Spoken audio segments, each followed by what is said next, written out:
Bom dia, boa tarde, boa noite, uma boa madrugada aí pra vocês que estavam nesse canal. Meu nome é Mate e talvez eu não seja um alienígena. Sejam bem-vindos a mais uma parte de Tokyo Ghoul, né? A parte 25, já estamos chegando na reta final e nesse vídeo iremos abordar do capítulo 156 até o 161. Tem bastante diálogo e para não enrolar muito mais essa introdução, vamos direto para o vídeo.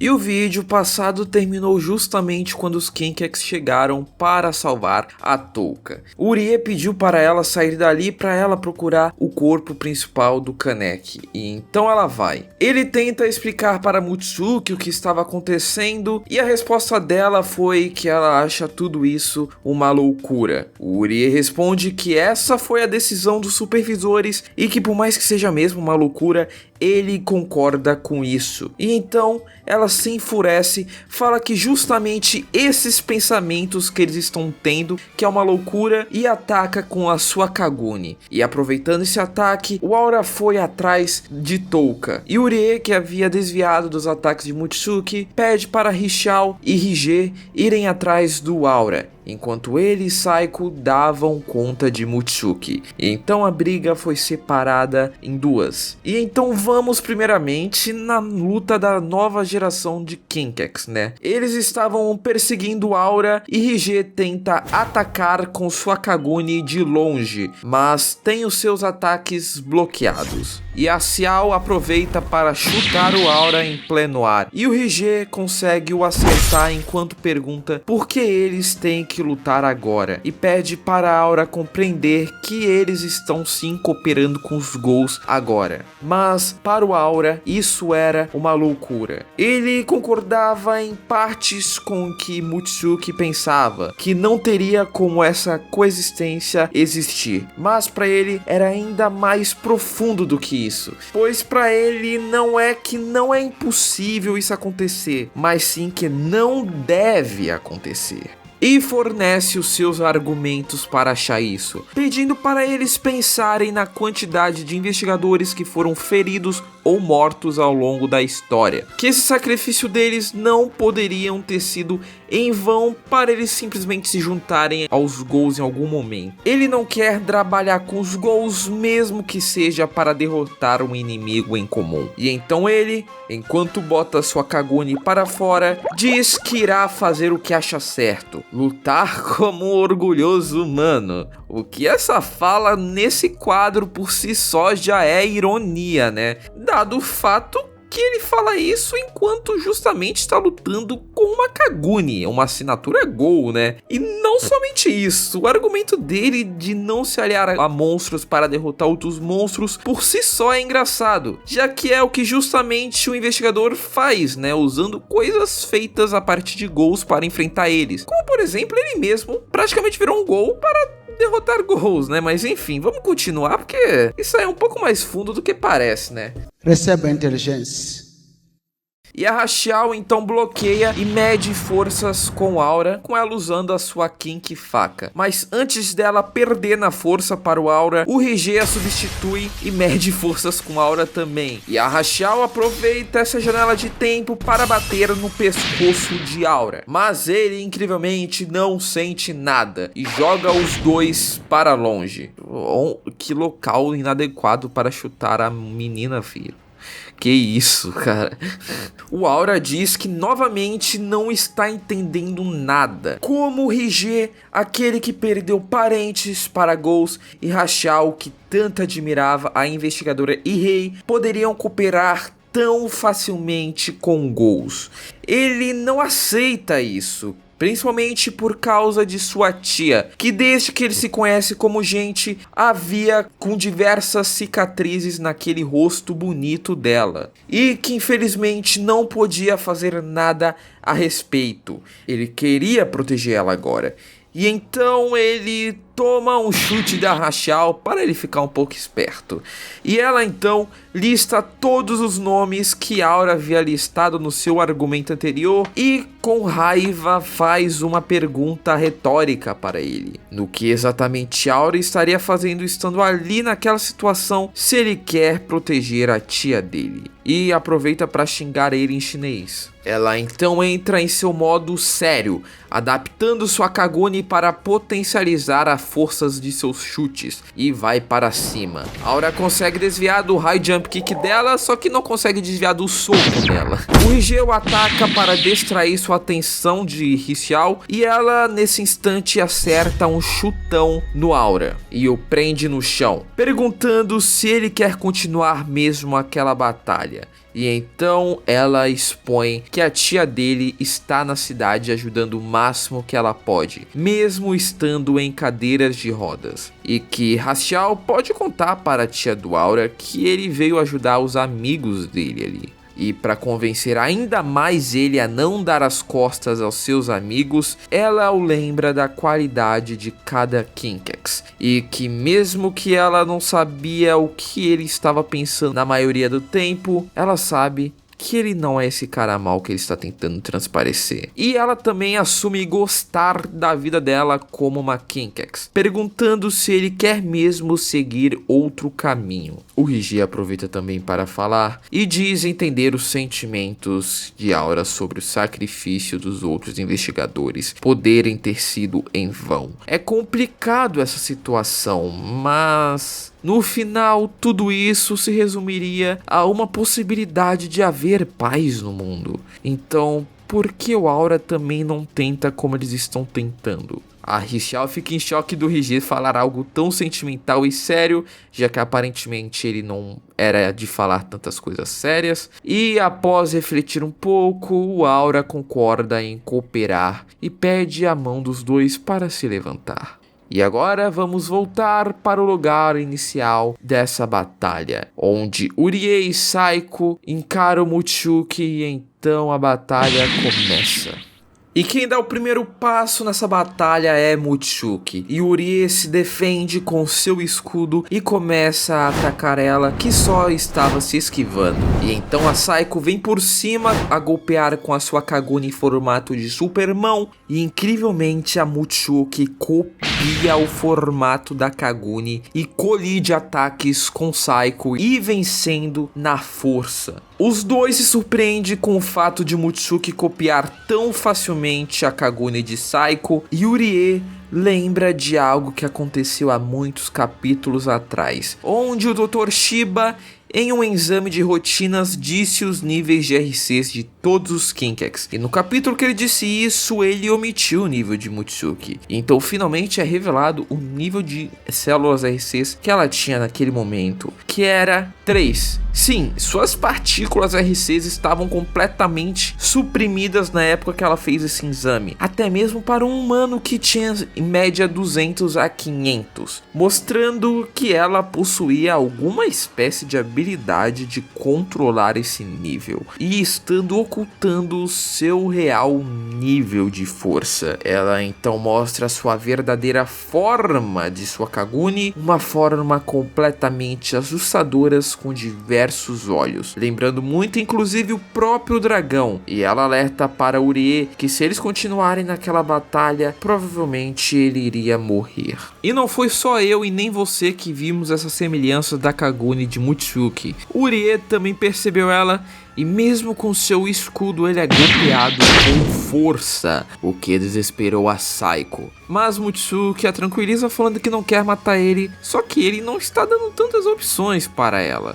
O visual de sua Kaguni completa é insana, parecendo não ironicamente o Dr. Octopus. E em uma breve pausa na batalha, Saiko diz que por causa do dragão não puderam procurar por Mutsuki mais cedo, mas que estava feliz que ela estava bem, mas não entende por que ela está fazendo tudo isso, ou o que eles próprios tinham que fazer. Mutsuki diz que está tudo certo e que tudo irá acabar logo logo, e só não acerta um golpe na Saiko, pois o Urie bloqueou esse ataque que ela estava fazendo. E ele então se refere à época que o Sasaki revocou o seu cargo de líder de esquadrão, com a justificativa que um líder precisa trabalhar para o bem da equipe e que agora, nesse exato momento, Urie percebeu que o Kaneki estava falando a verdade e concorda com essa frase. Urie agora vai lutar pelo bem de sua equipe como um todo.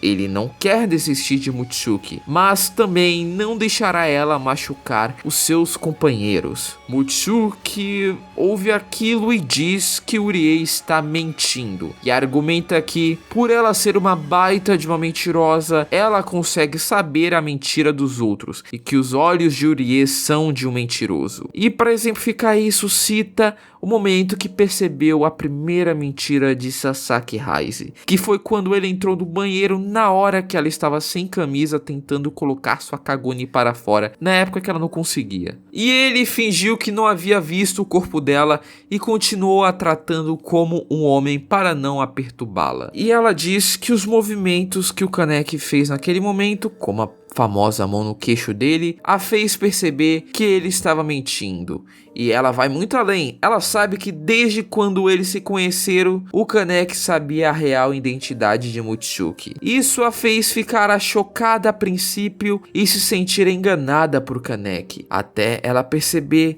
que essas mentiras de Heise foram para não machucar os sentimentos dela. E esse é o motivo dela gostar tanto do Sasaki. Como uma mentirosa, ela conseguia entender as mentiras deles e também as perdoar. Ela achava que por causa disso, ela era a companhia perfeita para o Sasaki e não a Touka.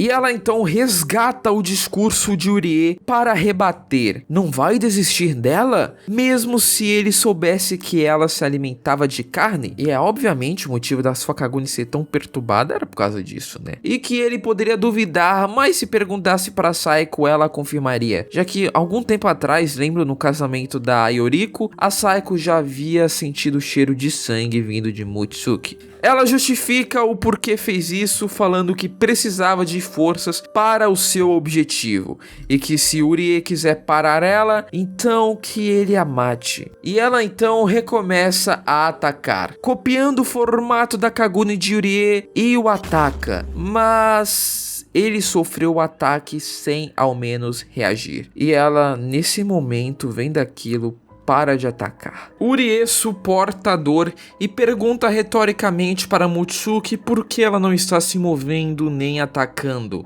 Eles só não iam conseguir para ela se caso a matassem? Ela, ouvindo isso, manda ele se ferrar e tenta derrubar ele do dragão, mas ele consegue evitar a queda. Porém, a Mutsuki começa a atacar ele novamente e tacar daqui pra lá como se fosse uma luta de Dragon Ball, até que ele cai num canto quase desacordado e Saiko vai ficar na frente do corpo dele. E de um jeito que deixaria o Toredo orgulhoso, ela diz que irá parar a Mutsuki, já que ela era família. That's my girl. Mutsuki, ouvindo aquilo, grita, negando essa última fala e que ela estava mentindo. Sua única família eram os pais e o irmão merda que ela matou há muito tempo atrás. E então ataca Saiko, que tenta fazer a mesma coisa que Urie fez, levando o golpe e ficando paralisada por causa da dor, sentindo muita dor inclusive, não entendendo como Urie conseguiu aguentar essa dor, mas enfim. Assim como Urie pergunta para ela por que ela não continua o ataque, a Mutsuki, com um triplex já alugado em sua mente pelos dois, se desespera e ataca com projéteis cortantes a Saiko. Ela é atingida, mas Urie acorda em seguida e acaba protegendo Saiko dos restantes dos projéteis. Mutsuki não entende o porquê eles continuam nessa e diz que não vai mudar o seu pensamento. A Saiko aproveita e faz uma pequena observação e pergunta para Mutsuki se ela realmente fez a sua escolha, porque parece que ela está sofrendo nesse exato momento enquanto faz ela. Essa simples frase faz Mutsuki cair na real e perceber que não conseguiria mais ir contra os seus seus próprios pensamentos e cai no chão chorando e falando que ela devia ter morrido em diversos momentos que teve a oportunidade, como foi com o torso, na cirurgia para virar uma Kinkex ou até mesmo em seu nascimento. E incrivelmente diz que o que estava mantendo ela viva era a mansão dos Kinkex, que no fundo ela só queria que as coisas voltassem a ser como era quando Sasaki estava na mansão e quando Shirazo estava vivo. E ela diz que ali já deu. Ela não conseguiria mais ferir os seus amigos ou até mesmo seus próprios sentimentos. E por isso não devia mais continuar vivendo, apontando uma faca contra o seu próprio pescoço. E só não foi de Dr. Kano porque a Saiko chegou e bateu na mão dela e a impediu, pedindo para ela nunca mais fazer esse gesto ou continuar enganando a si mesma. E diz que ama Mutsuki. Urie então se levanta e vai falar com Mutsuki também, alertando que mesmo que ela se desvie novamente do caminho, os Kinkex estarão lá para a ajudar e a trazer de volta a sanidade. E em seus pensamentos ele jurou tudo isso em nome de Shirazo. Eles precisavam da ajuda de Mutsuki, que ouvindo aquelas frases desaba emocionalmente novamente. O final do capítulo é lindo com esse esboço com traços trêmulos dos Kinkex originais. E algo bastante legal desses últimos capítulos desde o começo dessa batalha é como a mentira está em volta de tudo. Com Mutsuki dizendo desde o começo ser uma mentirosa e por causa disso saber que as pessoas estão mentindo. Mas quando ouvia as palavras verdadeiras e ao mesmo tempo altruístas, como as falas de Urie e Saiko, ela as confundia e as achavam mentira, como se ninguém pudesse ser realmente altruísta para ela. Mas esse tempo todo ela estava mentindo para si mesma, desde o início achando que havia tomado uma decisão, mas não havia. E é muito legal isso, cara. E bem, após toda essa batalha mental e física que os Kinkex travaram, partiremos agora para algo um pouco mais calmo,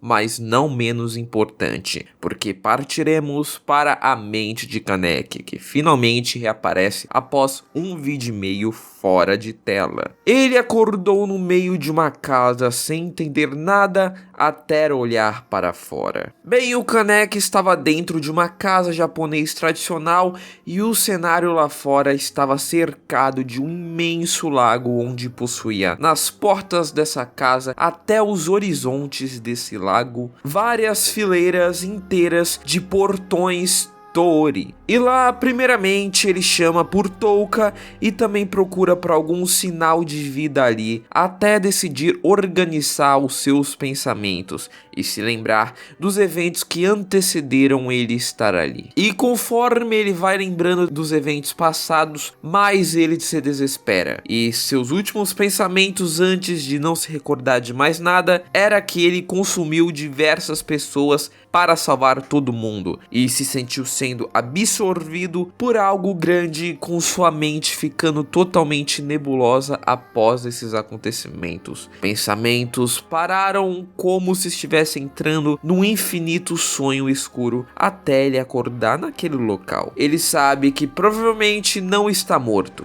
e vai até uma dessas fileiras de portões que eu citei anteriormente, se joga no mar e tenta atravessar eles, como se estivesse tentando sair desse local com uma aparência divina até o mundo normal. E quando mais distante ele ia, mais funda era aquela água e mais forte a correnteza, até que ele não conseguiu mais avançar e se afogou. E olhando para o fundo daquele lago, ele presenciou uma cena horrenda, onde possuía diversos cadáveres ali, o fazendo se desesperar e voltar para a superfície o quanto antes, completamente desesperado. E lá, sentada em uma estrutura, estava Rize, perguntando para ele se ele estava ali para ir matar alguém. Então baixa uma furina nela que ela começa a andar sobre aquelas águas para se aproximar do Kaneki. Ele, confuso, pergunta o que ela estava fazendo ali e aproveita para perguntar onde eles estão e por que ela disse aquilo de ir matar alguém. Ela então vai lá, se aproxima, se agacha para falar com ele e pergunta onde ele estava querendo ir. A resposta foi que ele estava tentando voltar para o esconderijo da Gold para ajudar, já que a CCG muito provavelmente estava indo até lá atacar. Listando alguns nomes também que são importantes para ele, ele queria salvar com prioridade. Essas falas fazem Ryze perder tudo e ironizar as falas do próprio Kaneki, dizendo que para começo de conversa, os Doves só foram atrás do esconderijo por causa que o rei de um olho só estava lá. Ele achava que podia proteger os Ghouls, mas que acabou colocando um alvo enorme nas costas daqueles que o seguiam, e pergunta o que ele faria se voltasse para o esconderijo. Ele responde que iria protegê-los e ajudar eles a se reerguerem. E tem um clarão em sua mente, que antes de ter feito a operação de suprimentos, na realidade o Kaneki pensa que deveria ter atacado a CCG de surpresa. O porquê? Bem, nem ele sabe direito. Talvez derrotar a CCG e o próprio Furuta e depois, sei lá, talvez ter um diálogo com o objetivo de entendimento entre humanos e Ghouls. E por isso que primeiramente ele precisaria atacar e pacificar a CCG antes de tudo isso. Você pode até achar que esse plano que o Kaneki pensou e que vinha tendo em sua mente há um bom tempo implicaria que ele faria as coisas de um modo meio forçado, como o mesmo já admitiu há vários capítulos atrás, e é a mesma coisa que Ryze aponta nesse discurso do Kaneki, dizendo que o que ele iria fazer era basicamente se tornar um ditador, usando a força para conseguir os seus objetivos.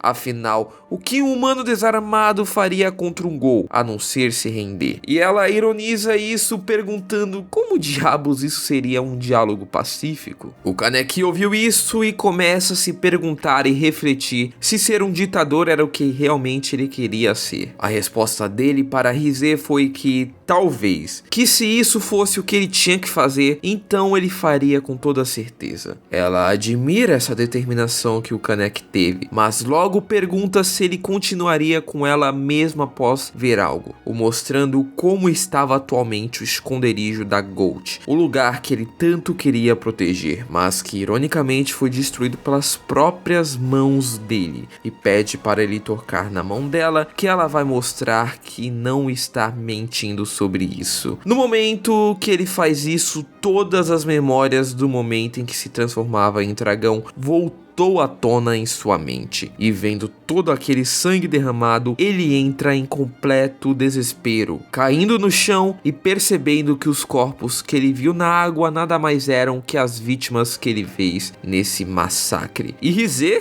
ironiza que talvez agora, depois de tudo isso, Kaneki possa ter o tal diálogo que ele iria querer. As memórias continuavam voltando cada vez mais, não saindo de sua mente, e Kaneki continua chorando no chão, dizendo que ele não queria ter feito tudo isso. Ryze vem daquela cena mais uma vez com a sua língua afiada, fala sobre os ideais de Kaneki sobre o mundo de coexistência e começa a rir sem parar. E então ela volta para o assunto do início da conversa. Se o Kaneki realmente quer voltar para o mundo real para ajudar os seus amigos, e acha engraçado como o Kaneki odeia ser inútil quando na verdade pessoas morreram por causa dele, e que Kaneki não deveria ter feito nada para início de conversa. Após isso, os dois retornaram para aquela casa e observam um jardim no cenário enquanto conversam. E Ryze puxa diálogo. Ela diz que sua pior memória é o momento quando os caminhos dos dois se cruzaram embaixo daquelas vigas de aços. Ela diz que as pessoas que eles mataram e que agora preenchem aqueles oceanos farão com que eles nunca se importem em ficar com fome naquele local se eles permanecerem lá. E percebe que Kaneki não vai nem olhar para os corpos, e Como ela é uma pessoa indiferente, ela entende que Kaneki também é um. Para ela, ele não se importa se alguém vai morrer. Ela não se importava em o que ela tinha esmagado pelo caminho, desde que ela pudesse sair daquela casa dos Washus. Lá, apenas os escolhidos eram bem tratados. Em outras palavras, quanto mais humano você fosse na família Washu, mais valorizado você seria. E como Rize era uma Gol pura, uma Gol completa, ela era tratada como uma inferior. Na realidade, eu tô começando a achar que essa casa e todo esse cenário não é da mente do Kaneki, mas sim da imaginação da Rize, e que essa casa seria uma representação de como seria a casa dos Washus. Enfim, ela, assim como Furuta já havia dito, usou ele para fugir daquela casa e do destino eminente de virar apenas uma máquina de procriação dos Washus. Mas o que é irônico é como seu destino parecia meio que inevitável realmente, né? Já que anos mais tarde ela seria cortada em pedaços e colocada em pequenos caixões. De certa forma, uma máquina de criar novos Gols, como os Ogais que o Furuta e o Kanou fizeram. O Kaneki logo percebeu que essa fala dela se referia aos Ogais, e ficou surpreso de, na verdade, eles terem sido feitos com a Kakuhou de Rize. E esse era o motivo de Rize estar conversando ali com Kaneki. Após ele consumir todos os pedacinhos de Rize, eles agora eram como se fossem apenas um naquele lugar. O que me leva a acreditar que realmente a Rize que estava naquele local, na verdade não era um fruto da imaginação de Kaneki, como era na tortura do Jason, mas sim a verdadeira Rize. E ela diz que esse ato que o Kaneki cometeu anteriormente foi o que fez todas aquelas pessoas morrerem. O Kaneki responde dizendo que não sabia que isso iria ocorrer, e ela, com um tom de revolta, pergunta-se para Kaneki: está tudo bem matar pessoas sem consentimento, sem querer? O Kaneki tenta responder que não, mas a Rize continua com esse modo provocativo em cima do Kaneki. Ela diz que ele disse lamentar por essas ações não intencionais, mas na verdade ele nem prestou em vê-las, como se estivesse ignorando. Era como se ele só quisesse ver as partes belas de suas ações e consumir de uma água pura. Querendo ele ou não, sangue será jorrado se uma batalha ocorrer, e somente alguém como ele, sem considerações pelas vidas de outras pessoas, lutaria mesmo assim. E Kaneki continua a se recusar a aceitar isso, e ela continua ainda mais. Se ele não quer tomar essas consequências, então o que ele faria? Botar a culpa de suas crueldades em terceiros? Ele tentou ser uma boa ou uma má pessoa? Lutou sem ao menos pensar nisso e sem nenhuma base sólida, mas parece que finalmente ele havia colhido o que havia plantado. Humanos e Gols morreram. Como ele iria reparar esse erro que ele cometeu? Morrendo ou desaparecendo? O Kaneki, ouvindo tudo isso que a Rize estava falando, tapa os ouvidos após levar todos esses argumentos na cara dele. Ele não responde e não consegue pensar em nada. Está desesperado, só pedindo para ela parar de falar, enquanto ela continua ainda mais perguntando e provocando, dizendo que ele havia captado sim a mensagem que ela estava tentando dizer a ele. E Kaneki, depois de tanto ouvindo aquilo, consegue falar algo. Ele diz que, na verdade, desde os momentos em que seu mundo se abriu após beber o primeiro café que o gerente Yoshimura ofereceu para ele, ele sempre quis ser necessário para alguém. Após aquilo que eu falei do Yoshimura, ele havia conseguido amigos Gols, até mesmo quando Arima e Eto confiaram nele ou quando Touka o escolheu. Esses momentos marcantes o faziam feliz por ser necessitado por alguém. Isso era o combustível para ele realmente pensar que poderia pertencer a esses dois mundos. Ele admite que Rize estava certa. Ele não se importava com os outros. Não importava o motivo. Ele achava que se continuasse a lutar, alguém necessitaria dele. E bem, se você se perdeu ao longo de tudo isso que eu estou falando nos últimos 10 minutos, como muito provavelmente a maioria também se perdeu como eu estava me perdendo enquanto eu estava lendo todos os capítulos, eu vou dar uma resumida. O que fazia ele continuar era a possibilidade de alguém se apoiar nele, o que define bem o personagem por toda a obra. Mas agora que ele sabe as consequências que seus atos tiveram, ele não conseguiria mais fazer isso. Ele estava completamente destruído naquele momento. A Rise então se abaixa e vai confortá-lo, dizendo que eles são iguais. Dois egoístas e irresponsáveis que consolavam a si mesmo a custas dos outros, e diz para Kaneki: se ele não conseguisse suportar a dor de saber toda a verdade e nem toda essa sua culpa, ele poderia ficar naquele local. O Kaneki estava se perguntando se aquele local era uma fantasia que ele estava tendo em sua mente, que nem quando ele fez na tortura do Jason. E Rise responde sorrindo que talvez tenha sido a fantasia dela na realidade, o que reforça o ponto que eu falei anteriormente, que talvez aquela ali seja a mente da Rise. E aproveita para perguntar a Kaneki sobre o dia que ele foi visitar ela após o Yomo salvá-la das mãos do Kanou, ao qual ele disse que desde que a conheceu, ele havia passado por diversas coisas, e que mesmo que ele tenha quase morrido a sua vida inteira após aquilo, e sua vida tenha se tornado uma bagunça, ele não conseguia a odiar. E essa sua fala foi completamente contra o que ela estava pensando que iria ouvir do Kaneki. Ela na realidade estava pensando que o Kaneki iria dizer que a odiava profundamente, e agora se pergunta se o Kaneki a odiava agora nesse momento atual. Mas mesmo tanto tempo se passando, o Kaneki não havia mudado esse pensamento. Como sabemos, ele é egoísta, segundo Rise. As dificuldades que ele enfrentou foram necessárias para abrir seus olhos e conhecer pessoas que se alegravam e se apoiavam em Kaneki. E esse era o motivo dele não a odiar. Tudo isso o levou a um estado verdadeiro de felicidade. No momento que ele percebe isso, o céu começou a rachar e diversas novas vítimas do dragão caem naquele mar. E então Kaneki, determinado, se levanta e pula na água, dizendo que irá tentar aguentar ou até mesmo ignorar o peso de todos seus pecados anteriores, indo novamente tentar passar por aqueles portões Tori, enquanto Rise o observa com um sorriso em seu rosto, com a possibilidade de talvez o Kaneki se afogar.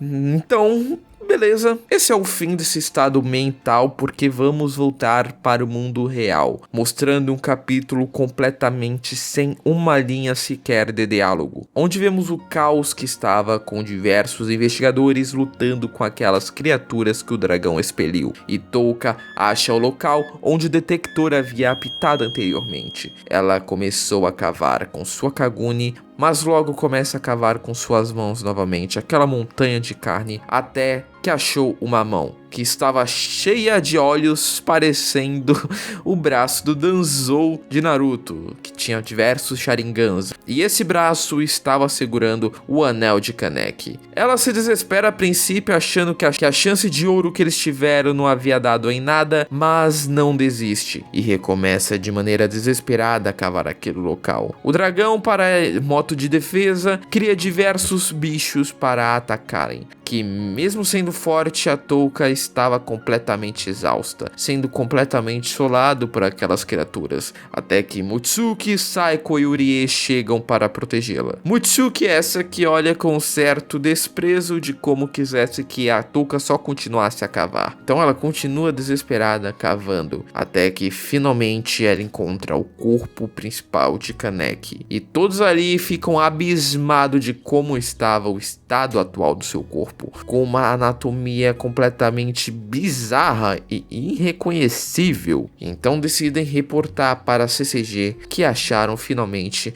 o corpo principal. Eles ficam animados com essa ideia e mandam eles retornarem para darem uma maior analisada no Kaneki. E Mutsuki diz que Aura só estava a seguindo, como se ela quisesse assumir a culpa que ele tinha no lugar dele. E Urie fala que se é assim, então que ela também se apresse, pois o tempo era curto. Após cavarem mais um pouco, conseguem ter a condição de puxar o Kaneki do dragão. E O dragão manda mais mecanismos de defesa, com Urie indo ajudar a Touka a tentar soltar o Kaneki do dragão, que estava sendo puxado de volta de certo modo. Os demais lutaram com algumas estruturas parecidas com tentáculos que o dragão estava usando para atacar com. Até que quando uma delas foi derrotada, explodiu uma substância estranha na frente de Saiko. E no mesmo momento, a Kagune dela fica extremamente maluca e os seus 2 olhos estranhamente se tornaram Kakugan, sendo que isso nunca tinha acontecido com ela antes. O dragão nesse momento estava aumentando ainda mais a força para puxar o Kaneki de volta para dentro dele. Urie usa sua Kagune para atacar as raízes que estavam puxando e finalmente libertam o Kaneki do dragão e retornam para CCG. E no caminho, enquanto eles estavam retornando, aquela Kakuja gigantesca começa a se autodestruir e os monstros que estavam atacando a cidade começaram a recuar. Mesmo aquilo se autodestruindo, ninguém conseguia expressar felicidade diante daquela tragédia. Até que os Kenkex chegam na base improvisada da CCG, com Urie levando o Kaneki no colo, com uma cena que eu confesso me lembrou bastante o final de Tokyo Ghoul Route A, que o Kaneki está carregando o corpo do Hide para a CCG, que rola toda aquela merda, que o anime, sei lá, velho, essa cena é uma das únicas não canônicas que eu gosto do anime, tá?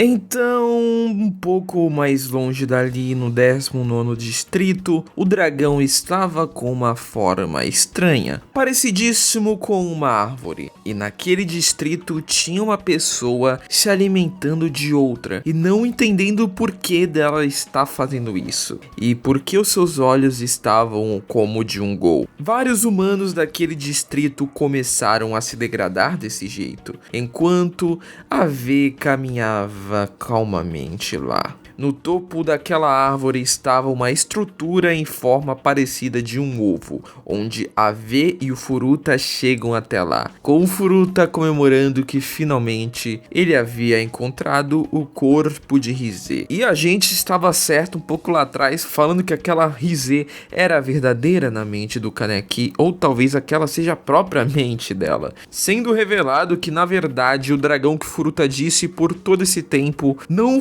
era o Kaneki. O Kaneki muito provavelmente era só um mecanismo de ativação dela. O verdadeiro dragão que ele estava se referindo era a Rize, tirando ela daquele casulo. Casulo é uma palavra maior do que ovo, né? Eu não tinha parado pra pensar nisso quando eu escrevi o roteiro. Enfim, é com esse desfecho que eu termino esse vídeo. Muito obrigado aí pra quem tá vendo essa série. Tá se alongando até demais, mas, né, já falta aí menos de 20 capítulos para o término dela, que é algo que eu não imaginava que eu ia terminar tão cedo, né? Tão cedo não, eu imaginava que eu ia terminar isso na metade de 2023, e aqui estamos aqui na metade de 2024, né? Mas é isso, eu espero terminar até o dia 28/6, ou 13/6, eu não lembro direito quando eu postei o meu primeiro vídeo, porque, sei lá, só por simbologia mesmo. Então espero que vocês tenham gostado do vídeo, ficamos para a próxima parte, e falou aí, e não esqueçam, dá uma ajudinha lá pra galera do Rio Grande do Sul, mano. Dá lá, os caras tão necessitando demais, mano. Então é isso, valeu, se inscrevam, dê um like e fui.